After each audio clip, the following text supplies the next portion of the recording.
नमस्कार. श्री स्वामी समर्थ चॅनलवर तुमच्या सर्वांचे खूप खूप स्वागत आहे. तर यावर्षी महाशिवरात्रीच्या आदल्या दिवशी एकादशी आणि शिवरात्र आणि त्याच दिवशी प्रदोषही येत आहे.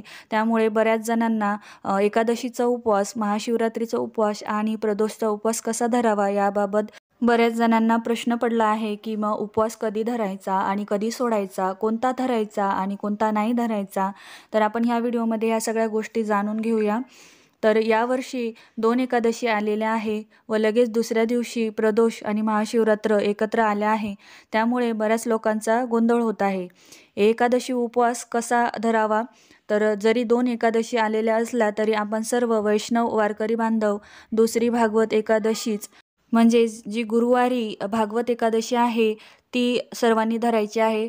त्यामुळे एकादशी व्रत उपवास गुरुवारी करायचा आहे. आज शिव उपासक स्मार्त संप्रदायाचे भाविक आजचा उपवास करतात.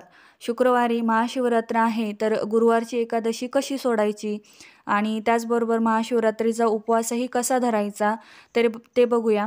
एकादशीचे पारणे दुसऱ्या दिवशी म्हणजे शुक्रवारी सकाळी फक्त अभिषेक तीर्थ म्हणजेच भगवान श्रीकृष्ण, श्रीराम, श्री विठ्ठल यांना शुद्ध जलाभिषेक करून त्याचे तीर्थ घ्यायचे.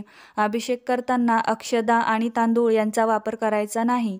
हे तीर्थ घेतल्यामुळे एकादशीचे पारणे संपन्न होतात. म्हणजेच आदल्या दिवशीची जी एकादशी आहे तो संपूर्ण दिवसाचा व्रत घडून दुसऱ्या दिवशी आपण हे तीर्थ पिऊन तो व्रत पूर्ण होतो, म्हणजेच तो व्रत आपण सोडतो.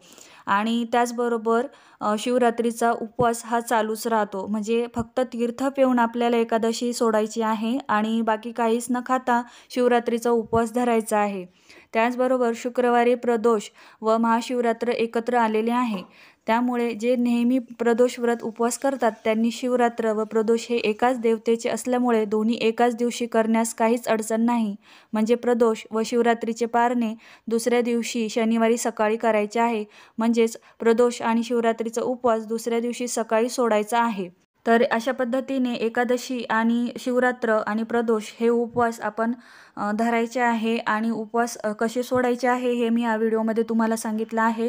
तुम्ही हा व्हिडिओ तुमच्या मित्रपरिवारांना देखील शेअर करू शकताय आणि त्यांना देखील ही माहिती त्यांच्यापर्यंत पोहोचवू शकताय. व्हिडिओ आवडला असेल तर लाईक आणि शेअर नक्की करा. त्याचबरोबर चॅनलला सबस्क्राईब देखील करा. श्री स्वामी समर्थ. जय जय स्वामी समर्थ.